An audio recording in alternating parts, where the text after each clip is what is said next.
Hello there, listeners. Welcome back. My name is Stephanie Safarian, and you're listening to episode 366 of Sustainable Minimalists. Here on this show, we discuss intentional and eco-friendly living. On today's show, I'm answering a listener's question all about environmental nonprofits. Which ones are great? Which ones are horrible? Where should we be giving our money? That's what we're doing today, and we're going to have fun with it. I promise. Nobody likes to be a taker, right? We all want to be givers. Being generous is a character trait we all aspire to. However, when we think about monetary giving a portion of our paycheck, we often frame that giving as giving back. I argue, though, that we shouldn't be giving back. We should simply be giving. Because if we're seeking to flex that gratitude muscle, we should simply give. And if giving for giving's sake isn't a strong enough reason to hop on board, let's just get hedonistic with it for a minute. Research has found that giving money makes the donor, so you and me, happy.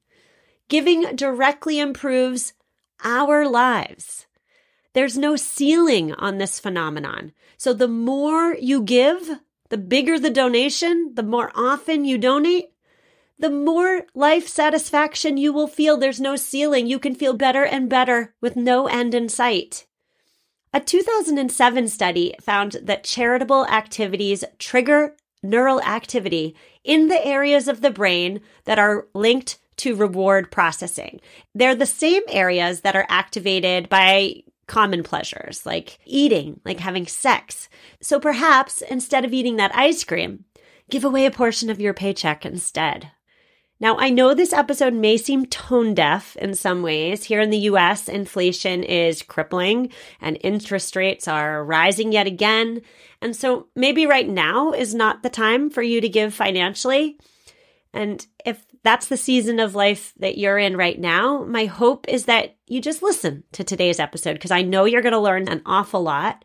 So you listen and then you tuck away the nuggets of knowledge that you get for that time in the future when you're able to give monetarily. I have a two-part show for you today.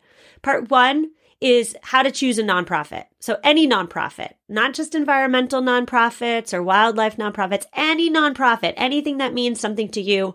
What should you be looking for? What resources should you use before you just willy-nilly give them your credit card information? You want to make sure that you're giving your hard-earned money to a place that's going to do right with it. That's part one. And then in part two, my team has vetted some environmentally leaning nonprofits for you. So if preserving wildlife is your thing, I'm recommending some nonprofits for you.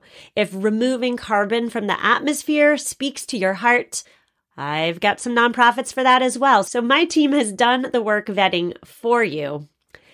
And one more quick little note before we get into it. On today's show, I'm using the term charity and nonprofit interchangeably. However, please know there is a difference between the two terms. A charity operates solely for charitable purposes, but nonprofits are more flexible. So nonprofits often operate for charitable purposes, but also civic improvement and welfare and recreation, etc. We're getting right into part one, which is how do you choose a nonprofit? So you have some money. You want to give, you're not giving back, you're giving. But how do you find the right nonprofit to give it to? There's a massive difference between a solid cause that's worth supporting and a good nonprofit. My interview with Sharon Schneider, it was episode number 289. I'll link to it in the show notes if you missed it. But we were talking on that show about the convenience tax and giving back. And Sharon made the really important point that for most of us, when we look for a nonprofit to support, we shop by cause. So we care about animal rights, or we care about racial inequity, or we care about abortion rights, let's say. Those are all solid causes. However, there are plenty of nonprofits that do not adequately support the solid cause we're trying to support. So how do we choose a nonprofit wisely? There are over 1 million charities here in the United States alone. It is a minefield out there. How do you choose the right one for you? I have some suggestions for you, but before I give you my suggestions, let me give you some examples of nonprofits you may perhaps want to stay away from. How about United for Clean Power? United for Clean Power. I'm all for clean power. That's a great name, right? United for Clean Power looks and sounds like a grassroots nonprofit, doesn't it? But it's actually a shell nonprofit that's funded with dark money. Its real intention is not to unite under clean power. Its real intention is instead to stop the Inflation Reduction Act. So sounds good. Might not be so good with your goals. How about the Heartland Institute? Oh, the Heartland. Let's protect the Heartlands. The Heartland Institute has an educational focus. As a former teacher, I'm all on board with education as a means of protecting the Heartlands. Okay, well, back up. The Heartland Institute's mission is to actively promote climate misinformation. Just a couple months ago, in February of this year, the Heartland Institute mailed 8,000 science teachers, so middle and high school science teachers, its book. And the book, titled Climate at a Glance, is meant to provide teachers with, quote, the data to show them that the Earth is not experiencing a climate crisis, end quote. The book goes on to say that modest planetary warming is either good for ecosystems or doesn't really have the impacts that climate scientists say it does. So the Heartland Institute, you're not aligned with my values personally. Or what about the Competitive Enterprise Institute, also acronymed CEI? It's a nonprofit think tank. I love the term think tank, right? I want to support a think tank. Yeah, great ideas blowing around. I'm on board. Actually, no, I'm not on board because after a bit of digging, I noticed that CEI supports the continued use of carbon-based fuels. This nonprofit is legitimate, by the way, as is the Heartland Institute. They are legitimate nonprofits that have registered with the IRS. However, CEI is not aligned with my values because it argues that climate change does not endanger the survival of civilization or the habitability of the planet. So my point with highlighting these three examples is that it's a minefield out there, isn't it? The names sound good. The websites look good. They're registered with the IRS. Everything's checking out. But how on earth do you choose so that you're not writing a check to an organization that either, one, is not aligned with your values, or two, doing weird stuff with your money? If you find a nonprofit that at first glance looks good, you agree with their mission, there are several online tools and services that you can use to help ensure that the nonprofit you're looking at is indeed legitimate, is indeed well run, is indeed aligned with your values. So we're going to talk about three of those services right now. The first is GuideStar. GuideStar offers a Seal of Transparency program. It was developed in 2013 to assess a charity's income, spending, mission, and executive salaries. So GuideStar contains records from over 1 million charities. I said earlier that there are over 1 million charities registered with the IRS here in America. If a charity is not registered with the IRS, just stay far away. But GuideStar, again, offers these seals of transparency. There's bronze, silver, gold, or platinum, right? You obviously want a nonprofit with a higher seal of transparency like gold or platinum. Another service to look at is the BBB Wise Giving Alliance, which is affiliated, I should say, with the Better Business Bureau, which we all know and love. They review national charities and apply 20 accountability standards, like for governance, oversight, effectiveness, every 1 or 2 years. If a nonprofit you're looking at is not ranked by BBB Wise, I would not say that's a red flag. We'll talk about why later. And then finally, the third service I want to talk to you about today is, of course, Charity Navigator. Charity Navigator uses stars. So this is a little confusing because GuideStar uses seals of transparency. BBB Wise uses ranking standards, and Charity Navigator uses stars. However, they're all essentially doing the same thing. Charity Navigator analyzes charities on financial health, accountability, and transparency. And specifically, what I like about Charity Navigator is it assesses how much of a charity's income goes toward programs versus what goes towards administrative stuff like salaries and fundraising and having parties to get even more money. If I'm writing a check, I want a significant portion of that check to go towards the cause. I don't want my money to go towards having a fancy party or to fund that lunch out. I want it to go to the cause. So what if you find a nonprofit you like, but it's not listed on these 3 services? That is quite common, by the way. Don't forget, there are over 1 million charities registered with the IRS. Don't throw your hands up and give up on the nonprofit altogether. If a charity is not listed on any of these 3 sites, a good step for you is to look for their annual report. It's usually on their website, or if it's not, request a copy to be mailed to you. That will give you a clear idea of what they're spending their money on. Action step number 2 is to stay clear of political action committees, PACs, capital P, capital A, capital C. Stay away from anything with names and pitches that sound like a charity but aren't. United for Clean Power was a great example of that.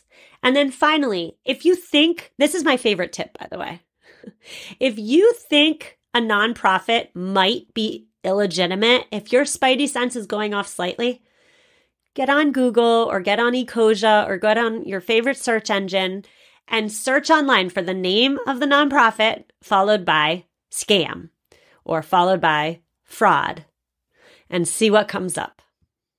Okay, so we're going to take a quick ad break, but when we come back, we're going to get into the environmentally leaning charities that my team has already vetted for you. You're not going to want to miss it. See you in a minute. Plastic. It's everywhere we look. 100 billion plastic bags are used and then thrown away every single year. There is a better way, and it starts with a better bag. I've recommended Hold On compostable trash bags on the show before, and that's because Hold On trash and kitchen bags are heavy-duty, plant-based, and 100% home compostable, which means they break down in weeks, not decades, and they do not fill up our landfills or pollute our oceans.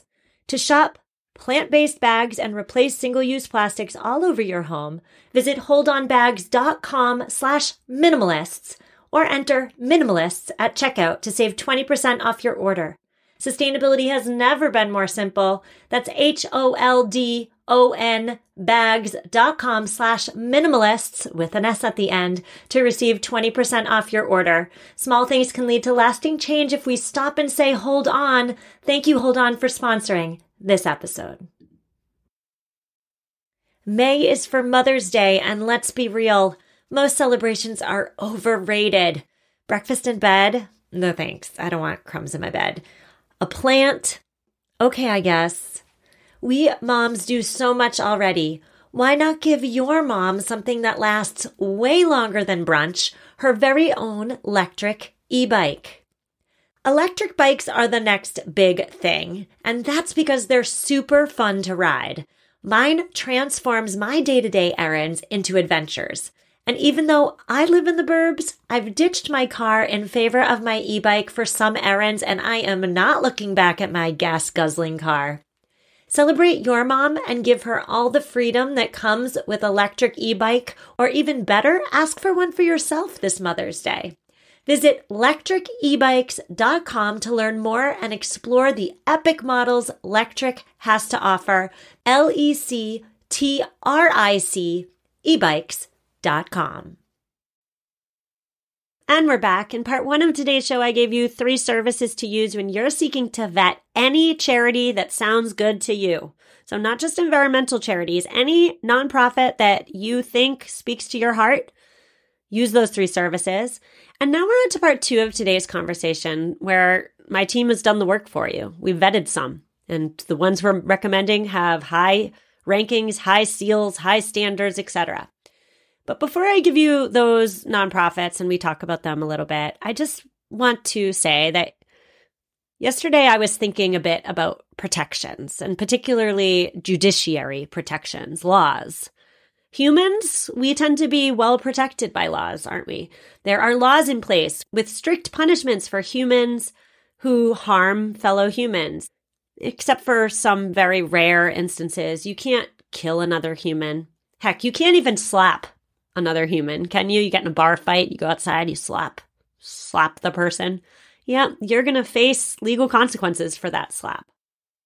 Then there are animals, right? Animals have significantly fewer protections than humans, and the punishments for poaching or abusing animals are significantly more lax.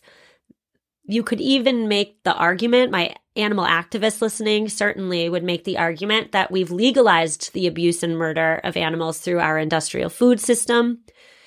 My point here, though, is animals have less protections than humans, of course, but more than the planet as a whole, because, of course, there is the planet.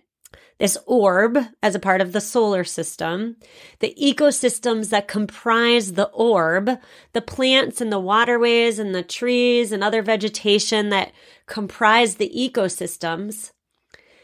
There are very few protections on our natural environment as a whole. In many ways, we're actually allowed to exploit the planet and its resources for our benefit. It's worth protecting, certainly. I think we can all agree on that. But the question then becomes, who is tasked with protecting it? We cannot rely on our legislators to enact protections in the form of laws. They've shown us time and time again that profit is more important than planet. And so the answer as to who's tasked with protecting the planet, that answer is you and me. We're protecting it with our donations to the following amazing nonprofits. I've separated some of these nonprofits into categories, okay? And the first category is the general catch-all category.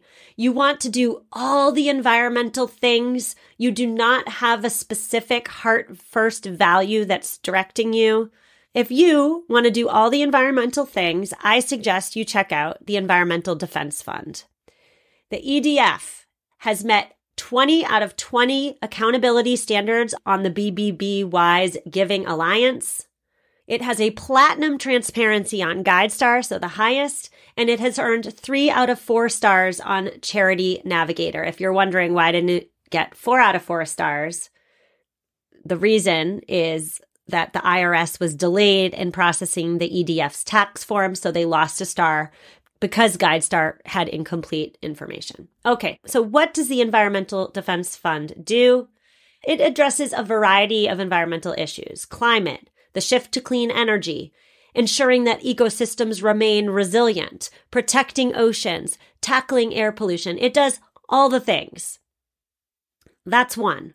Another catch-all, you want to do all the environmental things nonprofit, is the National Resources Defense Council, NRDC. I'm sure you've heard of it as well.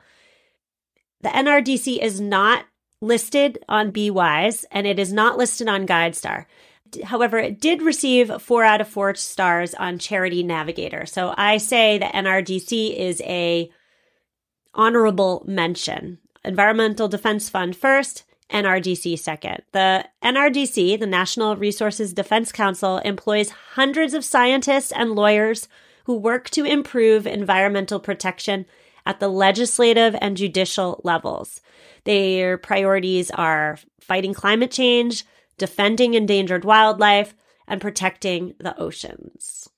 So those are the catch-alls. Now I want to get into more specific interests. So again, whenever you choose a nonprofit for anything in life, not just environmentally, when you're talking about women's rights, minority rights, any issue that speaks to you, I always suggest you drill down on the cause as to what specifically about the issue speaks to you, and you give in a heart-first manner. So employ your head, employ your brains, don't give without some knowledge behind it, but give from a heart-first manner. So if your heart is telling you that you were put on this earth to help conserve wildlife, so animals, I suggest you check out the World Wildlife Fund. I'm sure you've heard of the World Wildlife Fund before. I've talked to a representative of WWF on the show before. Very popular. The World Wildlife Fund is BBB accredited. It has platinum transparency from GuideStar, has 3 out of 4 stars on Charity Navigator. And if you're wondering why was a star docked, it's because the nonprofit's financial health was impacted negatively by the pandemic. And there's a section on the website that will explain more into the why if you're interested. But what does the World Wildlife Fund do? Their goals are to protect natural ecosystems and wild populations, to minimize pollution, and to promote the efficient and, here's the key, sustainable for the future use of natural resources. You can even, this is something I think is super cool about the World Wildlife Fund, you can adopt an animal. They have that program where you can buy a stuffed animal. No, I don't love the clutter aspect, but I do love the fact that you can buy the stuffed animal and the funds of that purchase support animal conservation programs around the world. So what a great gift for a child. Wildlife is your thing. That's my suggestion to you. However, if you love wildlife, but you really love birds, there's nothing better. There gets no better than the National Audubon Society. It gets the highest ratings on all 3 services. The National Audubon Society is dedicated to bird and wildlife conservation. It has over 500 chapters across the U.S., and it has over 2,500, quote, important bird areas, which are places where birds are especially threatened. Okay, so maybe wildlife isn't your thing. Maybe instead you'd care about protecting biodiversity. Maybe for you, you check out the Rainforest Alliance. I'm sure you've heard of it before. They have a certification seal. The certification is the frog. It lets consumers know when you're buying something that a product has been created in a way that protects the environmental and social and economic sustainability of an area. So Rainforest Alliance certified means something on a product. Perhaps you give money to this organization that's doing this hard work to, again, conserve biodiversity. Now, I should say, of course, Rainforest Alliance is not listed on BBB-Wise. It got a silver transparency on GuideStar, so not one of the highest, but it did receive 4 out of 4 stars on Charity Navigator. Now, if all those charities sound good to you, but I still haven't mentioned one that gets you excited to pull out your credit card or checkbook, you haven't heard anything cutting edge yet. If you're saying to yourself, protecting the animals and the plants is futile unless we get carbon out of our atmosphere and stat, I suggest for you check out a carbon removal nonprofit. How about you check out the Clean Air Task Force, which received 4 out of 4 stars on Charity Navigator, a gold transparency on GuideStar, and not rated on BBB-Wise. The Clean Air Task Force's overall focus is to rapidly accelerate the adoption of carbon capture technologies, and they advocate actively for regulatory requirements on power plants. Sounds good to me. I have one more nonprofit for you, and then we'll wrap up. But how about you also check out Carbon 180, which did receive 4 out of 4 stars on Charity Navigator. It's not listed on GuideStar or BBB. But Carbon 180 supports a wide variety of carbon removal approaches. And something that really sets them apart from others is that they view carbon removal as an environmental justice issue. They believe that carbon removal can be a powerful tool for addressing climate justice. So they are developing recommendations for policies that address the priorities of Black and Indigenous and other communities of color, as well as low-income communities. So I really love that focus because remember, as we've also discussed on this show many a time before, climate justice is so intricately intertwined with racial justice. Now, the final word for today, I should say final words because I have a bunch of them. If you listen to my recent episode number 353, it came out just a couple of weeks ago about whether carbon offsets are worth it. If you listen to this episode, you'll know that I made the suggestion that if you're taking a flight this summer, perhaps you're going on a family vacation, instead of paying for carbon offsets for your flight, perhaps you take that carbon offset, whatever money you were going to do, and instead of doing that, you give it to a nonprofit that you have vetted, or I have vetted, and has spoken to your heart. So consider that. That's final word number 1. Also, don't think of giving as a year-end exercise that you do once a year. If it's possible for you, be a monthly contributor. So every month, $5, $10 comes out of your account. That's so much better for the nonprofit than a one-time donation. Sharon Schneider made that point really clear in a previous episode. I'll link to that in the show notes as well. And then finally, don't forget about your local conservation groups that are seeking to preserve existing natural resources. The suggestions I outlined today are the large nonprofits, the oversized nonprofits. And that's not to say that the smaller localized groups don't also need your support. And that's also not to say that if I didn't talk about a nonprofit today, it's bad. I just highlighted some. So I hope that I've given you the tools and the motivation to right this second, if it's financially possible for you, get out your checkbook or get out your credit card and give. Because generosity is something worth cultivating within all of ourselves. We are the ones tasked at preserving this planet. And if you're not able, no worries. Just tuck away the information for a later date when you are indeed able. I will see you tomorrow for headlines. I'm so excited and I hope you're rip-roaring ready to listen as well. I'll see you then. Reach out if you need me. I appreciate all of you and take care.